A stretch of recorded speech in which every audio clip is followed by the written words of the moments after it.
The summer air was thick with the scent of fresh soil and ripening tomatoes when I first met Eleanor Whitfield. I had spent the morning tending to my crops, kneeling in the rich earth of my 5-acre farm on the outskirts of Maple Creek Estates. The land had been a farm for over 50 years, long before the polished streets and perfectly manicured lawns of the HOA-controlled neighborhood encroached on its borders. I had spent my entire career as a teacher, saving every penny for this dream. To retire in peace, growing organic vegetables, selling them at the farmer's market, and living off the land. That peace shattered the moment I heard the clipped, icy voice from the edge of my property. "You can't grow food here," the woman said, arms crossed, her designer sunglasses glinting in the morning sun. "This isn't some country bumpkin neighborhood." I wiped my hands on my jeans and looked up. "Actually, I can." I kept my voice even, though I could already tell this was someone who thrived on intimidation. "This land is zoned agricultural. Been that way for decades." She pursed her lips. "I'm Eleanor Whitfield, president of the Maple Creek Homeowners Association, and your so-called farm violates at least 6 community guidelines." She spat the word farm like it was a disease. I exhaled slowly. "Well, Mrs. Whitfield, my property isn't part of your HOA. Check your maps. This land is legally agricultural and was here long before your development existed." She scoffed, pulling out her phone and snapping pictures of my crops. "These weeds are an eyesore. The neighbors are complaining about bugs and smells. This affects our property values." I stood up straight, planting my feet firmly. "These aren't weeds. They're organic vegetables, and they're worth thousands of dollars. I don't even have livestock. No smells, no pests, just crops." Her lips thinned into a razor-sharp line. "We'll see about that," she snapped before marching away. I watched her go, a knot forming in my stomach. I had heard horror stories about power-hungry HOAs, but I never imagined I'd be facing one myself. That night, I spread out my property documents across the kitchen table. The deed clearly showed my farm was outside HOA jurisdiction. I took photos of every page, just in case. I had no idea then that Eleanor Whitfield was about to declare war. 3 days later, I found an official-looking envelope stuck to my door. Inside was a notice, printed on Maple Creek HOA letterhead, demanding that I remove all unauthorized agricultural activity within 14 days, or face fines of $100 per day. It cited rules about approved landscaping and neighborhood aesthetic standards. I laughed out loud. The audacity of it. Still, I wasn't about to take chances. I called the county records office immediately. "Yes, Mr. Davis," the clerk confirmed. "Your property is definitely zoned for agricultural use. The HOA has no jurisdiction over your land. Would you mind sending me official documentation?" "Of course," she said. "I can send it via email and certified mail." An hour later, armed with the official zoning documents, I wrote a firm but polite response to the HOA. I attached copies of my deed, zoning maps, and a letter explaining their mistake. I hand-delivered it to their office and kept a copy for myself. A week passed. No response. Then one evening, my neighbor Jeff stopped by, leaning on my fence as I harvested bell peppers. "Thought you should know," he said, taking a bite of a fresh pepper I handed him. "They were talking about you at the HOA meeting last night." I wiped sweat. "Oh, yeah. Eleanor called your place the eyesore farm and said they needed to take action before others had the same idea. Some folks agreed, but others point out you're not even in HOA territory." "Did they mention my letter with the zoning documents?" Jeff shook his head. "Nope. She acted like she never got anything from you." My blood boiled. "That's ridiculous." I delivered it myself. "Watch your back," Jeff warned. "She's got some board members wrapped around her finger. They're planning something." That night, I installed security cameras around my property. I hadn't wanted to spend the extra money, but Jeff's warning left me uneasy. It was a good decision. 2 days later, my cameras caught Eleanor and 3 members of the HOA's landscaping committee walking around my property while I was at the farmer's market. They took notes, snapped photos, and, most infuriatingly, pulled up several carrot tops, leaving the vegetables exposed to the sun. I printed still images from the video and added them to my growing file of evidence. The next morning, another notice appeared on my door. This one declared my farm a public nuisance and increased the fines to $250 per day, retroactive to their first notice. At the bottom, Eleanor had handwritten, "Perhaps now you'll take us seriously." It was no longer just harassment. It was war. I called my lawyer, Sarah Johnson, a property rights specialist. "Don't pay a cent," she said after hearing my story. "They're hoping you'll crack under pressure. Their notices mean nothing, since you're not under their jurisdiction. So what should I do? Document everything. Send another letter by certified mail, so they can't claim they didn't receive it. And put up no trespassing signs immediately. They've already trespassed once." I followed her advice, posting bright no trespassing signs around my property. 3 quiet days passed. I hoped Eleanor had come to her senses. Then, early one morning, I woke to the sound of machinery. I ran outside in my pajamas to find a landscaping truck parked on the road and 2 uniformed men approaching my tomato beds with weed trimmers.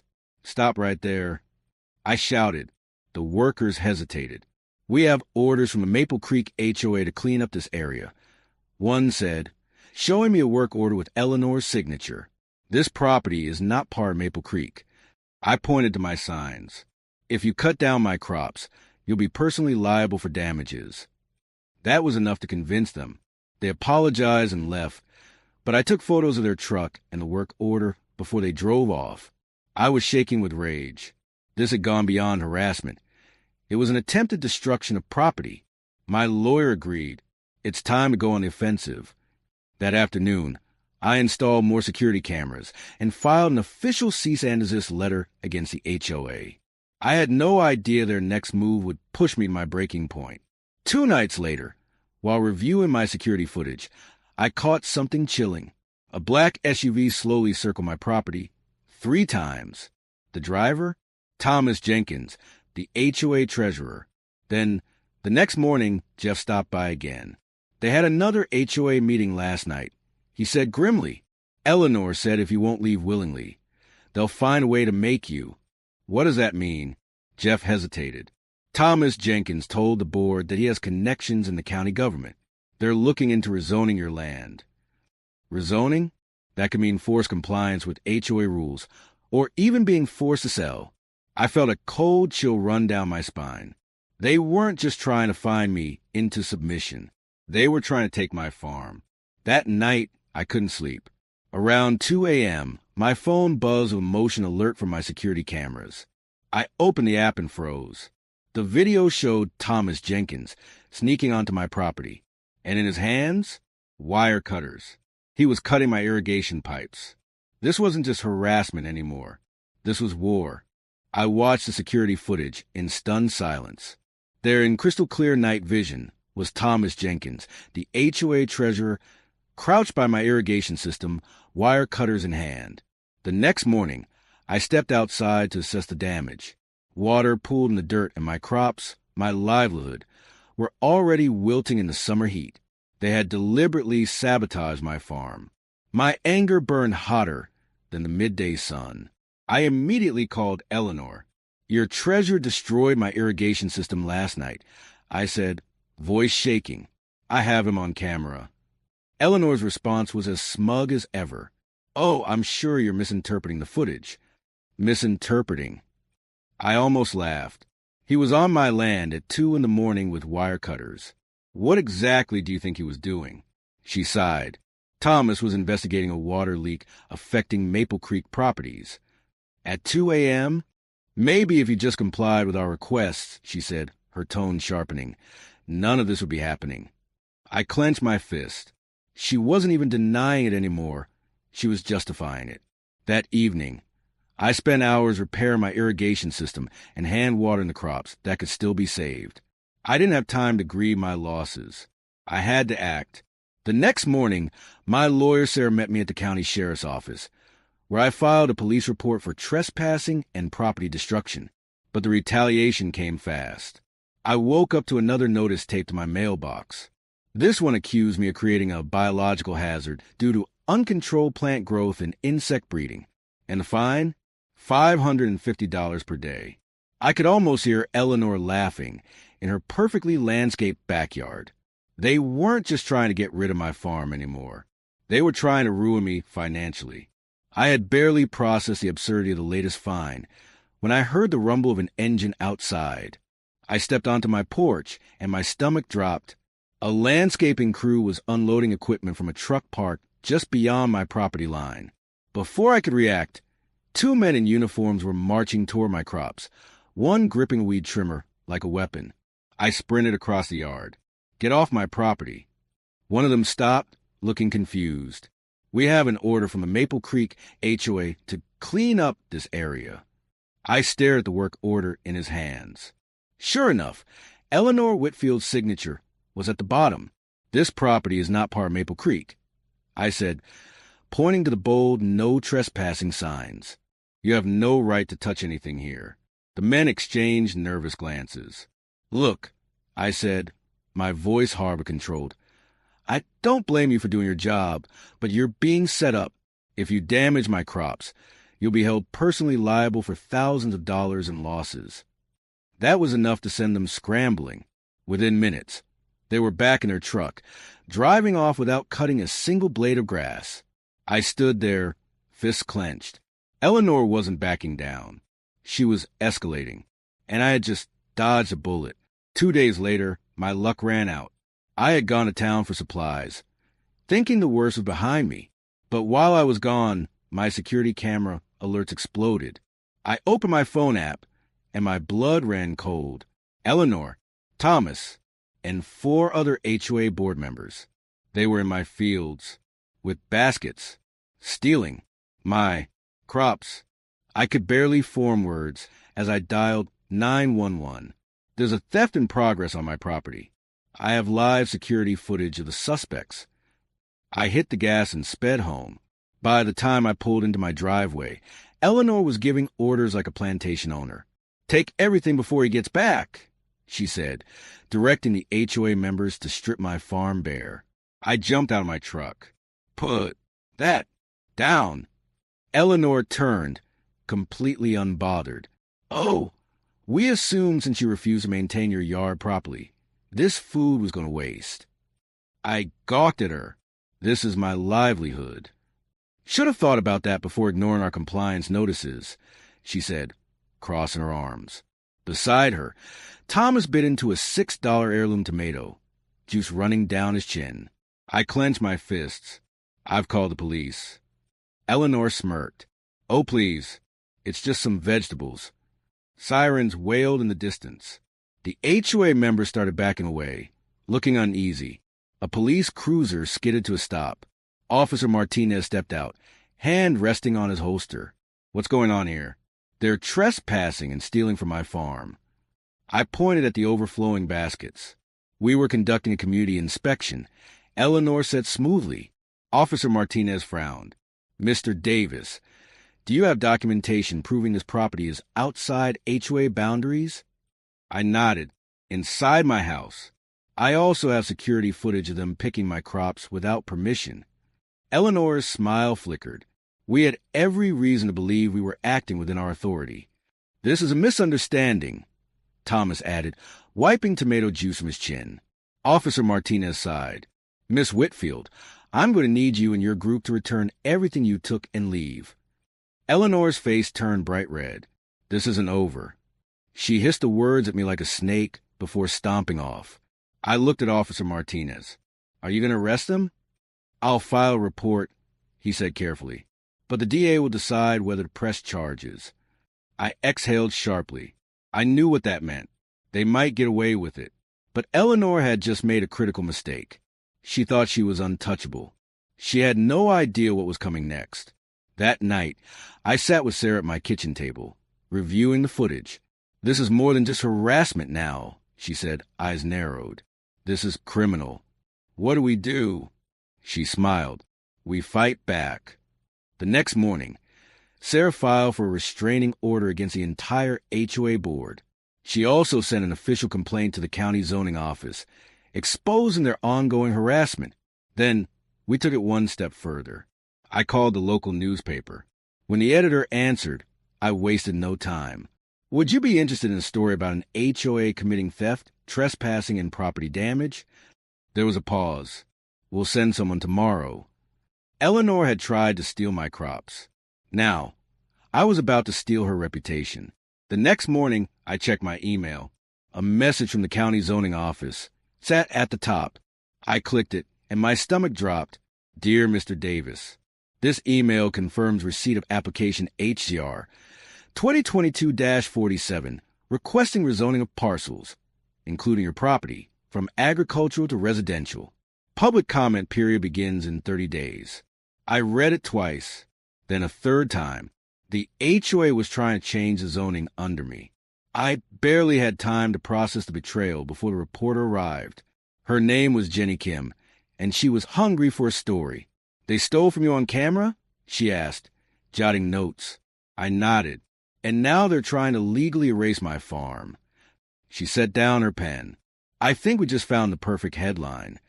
Eleanor thought she could take everything from me. Now, I was going to turn the entire town against her. And this time, she wouldn't see it coming. The morning sun had barely begun to warm the fields when Jenny Kim, the reporter from the local paper, arrived with camera in hand and a notebook tucked under her arm. She was younger than I expected. But there was a sharpness in her eyes, a hunger for a story that would shake things up.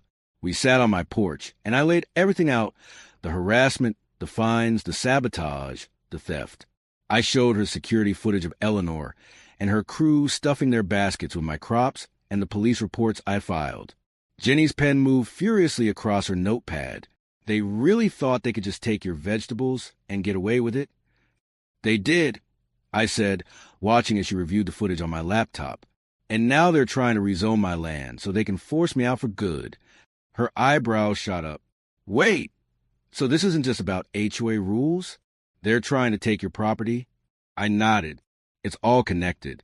Eleanor and the HOA treasurer, Thomas Jenkins, have ties to a real estate developer. They want this land for a luxury condo project. Jenny exhaled sharply, flipping through her notes. That's corruption, plain and simple. She glanced toward my fields, taking the trampled rows where HOA members had stolen my produce. Then she turned to me with a determined expression. I think we just found tomorrow's front page story. By noon, news had already started spreading. Jenny must have sent a teaser to her editor, because I saw neighbors walking by more often than usual, some pausing at the edge of my property to whisper amongst themselves. Then that night, they came back. I had barely dozed off when my security system alert jolted me awake. I grabbed my phone, heart pounding, and pulled up the live camera feed. Eleanor and Thomas. It was 3:17 a.m. The two of them were out by my roadside stand, wielding hammers and a crowbar. I watched in horror as they smashed my sign to pieces.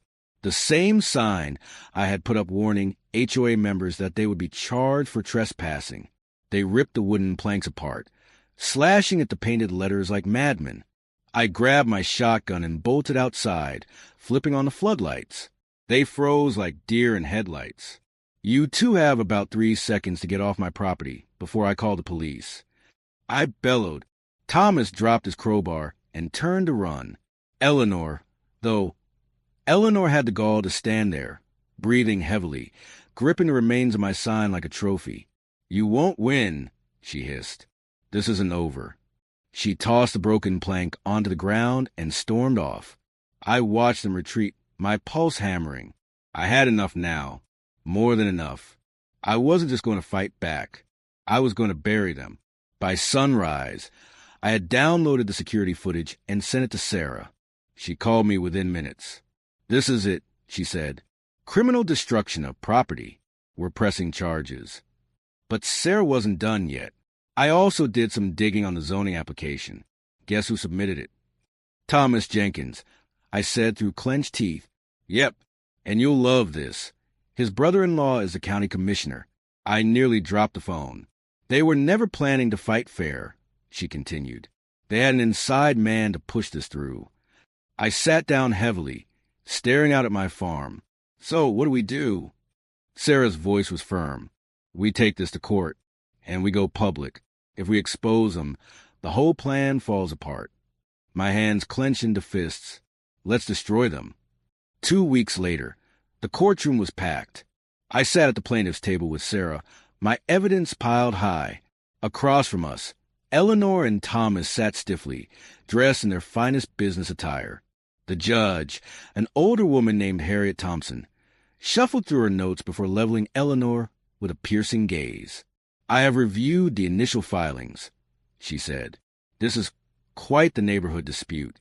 Now, please explain why you believe your HOA has authority over land that is clearly outside your jurisdiction." Their lawyer, a smug-looking man named Davidson, stood up with his practiced smile. "Your Honor, while technically outside HOA boundaries, the plaintiff's farm creates significant negative impacts on our community's property values." "That wasn't my question," Judge Thompson interrupted. "I asked about legal authority, not feelings about vegetables." A ripple of laughter spread through the courtroom. Eleanor shifted uncomfortably as Davidson floundered through a response. When it was our turn, Sarah stood and presented everything: the video of the theft, the security footage of Eleanor and Thomas vandalizing my sign, the documents proving my farm was legally protected. Then came the final blow. Sarah called Angela Winters to the stand, the former HOA secretary who had quit weeks ago. Angela looked nervous but determined as she spoke. Mrs. Whitfield specifically targeted Mr. Davis's farm after Thomas Jenkins' condo proposal was rejected. She told us, and I quote, "If we can't buy him out, we'll force him out." The courtroom erupted. Eleanor went pale. Thomas shifted in his seat, gripping his tie like it was choking him. "Mrs. Whitfield," Judge Thompson said, voice ice cold, "do you deny this statement?" Eleanor opened her mouth, closed it, opened it again. I. Judge Thompson leaned forward. "Mrs. Whitfield, I am referring this case to the district attorney for possible criminal charges of trespassing, theft, and property damage." Eleanor finally shut up. With the HOA's case completely shattered, it was time for the ruling. Judge Thompson exhaled and placed her glasses down. "This court finds overwhelmingly in favor of the plaintiff." I gripped the edge of the table. "The Maple Creek HOA has no legal authority over this property. Furthermore, the actions taken against the plaintiff constitute harassment, trespassing, vandalism, and theft." She turned to Eleanor and Thomas. "The HOA is hereby ordered to pay $443,500 in damages for destroyed crops, irrigation systems, emotional distress, and legal fees." I felt my chest tighten. I had won, but the judge wasn't done. "I am also issuing a permanent injunction prohibiting any HOA member from entering the plaintiff's property without written permission." Eleanor looked like she was going to pass out. Then the final blow. "This court is recommending criminal charges against Eleanor Whitfield and Thomas Jenkins for theft, fraud, and conspiracy." Thomas shot to his feet. "You can't do that." Judge Thompson banged her gavel. "Sit down, Mr. Jenkins." And with that, the war was over. The dust had barely settled after the courtroom ruling when my phone rang. It was Officer Martinez. "Just a heads up," he said, his voice calm but firm. "The district attorney has reviewed your evidence. We're moving forward with criminal charges against Eleanor Whitfield and Thomas Jenkins." I leaned against my porch railing, feeling a strange mixture of relief and exhaustion. "What's the timeline?" "Arrest warrants go out within 48 hours, he said. "I figured you want to know." I hung up and exhaled. It was finally happening. The next evening, as the sun dipped low over my farm, I heard the distant wail of sirens. Curious, I stepped out onto my porch just in time to see a police cruiser pull up in front of Eleanor's house. I didn't expect what happened next. She ran. The moment the officer stepped out, Eleanor bolted out her back door. She made it 3 houses down before she was tackled to the ground by an officer. The scene was surreal. This woman who had once terrorized me, now handcuffed on someone else's front lawn. By the next morning, the headlines were everywhere. HOA president arrested for trespassing, fraud, and vandalism. Thomas Jenkins didn't even try to run. He was taken into custody later that night, looking more annoyed than guilty. Their fall from power was complete. But the battle wasn't over yet. Maple Creek, had always seemed like one of those two perfect neighborhoods. The kind where every blade of grass was trimmed to HOA standards, and people pretended everything was fine even when it wasn't. But Eleanor's arrest? That shattered the illusion. At the next HOA meeting, one I had no intention of attending, dozens of residents demanded answers. "You lied to us," a woman shouted at the remaining board members. "You told us this farm was breaking HOA rules when it wasn't even under HOA jurisdiction." An older man in the back stood up, shaking his head. "And what about all that money you wasted on legal fees? You used our dues to fight a battle you had no right to start." The HOA board scrambled to defend themselves, but the damage was done. Mr. Ramirez, a longtime homeowner, stood and addressed the crowd. "I say we vote them out. Every single board member who supported Eleanor and Thomas." The response? Unanimous. By the end of the night, every remaining board member had either resigned or been voted out. A temporary leadership team, led by Mr. Ramirez, was put in place. The dictatorship was over. A week later, Mr. Ramirez knocked on my door. "I want to apologize on behalf of Maple Creek," he said, shaking my hand. A lot of us had no idea what was going on until it was too late. I nodded but said nothing. I wasn't ready to forgive. Not yet. That being said, he continued, "I have a proposal, one that might help heal some of these wounds." I raised an eyebrow. "I'm listening." "We want to turn your farm into a community project." I crossed my arms. "What do you mean?" "A lot of folks around here would love to learn about farming. What if we set up a community garden? Volunteers could help out, and in return, they'd get some fresh produce. But only if you agree." I was skeptical. The same HOA that had tried to destroy my farm now wanted to work with me? But then I noticed something. The people standing behind Ramirez weren't the old HOA cronies. They were regular homeowners, families, retirees, even a few teenagers. They weren't here to take anything. They were here to help. So I took a deep breath and said, "All right, let's give it a shot." 2 weeks later, I was overseeing the first community planning day when a car pulled up to my property. I turned and my stomach tightened. Eleanor, except she wasn't the same woman. The arrogant, polished HOA queen was gone. She looked small, defeated. She stood hesitantly at the edge of my field, not daring to step onto my land. "I'm moving," she said, not meeting my eyes. "Sold my house. I leave next month." I nodded, not sure what to say. After a long silence, she finally spoke again. "Thomas promised me a huge commission if I helped push you out. My real estate business was failing. I was desperate." She swallowed hard. "I know that doesn't excuse what I did. I wanted you to know." For the first time since this all started, I saw something real in her eyes. Regret, maybe even shame. I exhaled slowly. "I hope you find peace somewhere else," I said. She nodded, turned, and walked away. And just like that, Eleanor Whitfield was gone. A week later, I put up a new sign at the entrance of my farm. It didn't warn about trespassing. It didn't threaten fines. It simply read, "Community Garden Lessons. Saturdays at 9 a.m., all welcome." I wasn't sure what to expect. But that first Saturday, more than 20 people showed up, including some of the same HOA members who had once complained about my farm. I handed a teenage boy a seedling. "You ever planted something before?"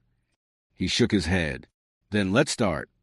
By the end of summer, my farm wasn't just mine anymore. It was a part of the community. Neighbors who had never spoken before now worked side by side. Kids who had never seen vegetables grow now proudly showed off their tiny pumpkin patches.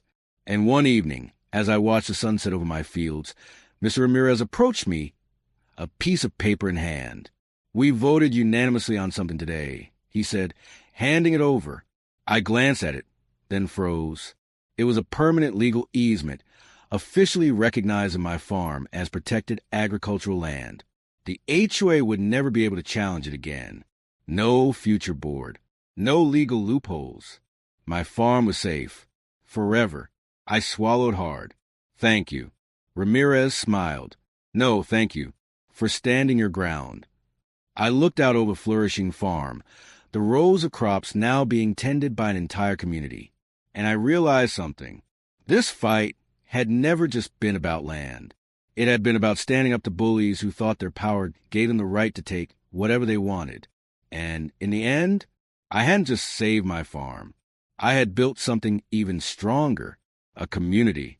And that was a harvest worth fighting for.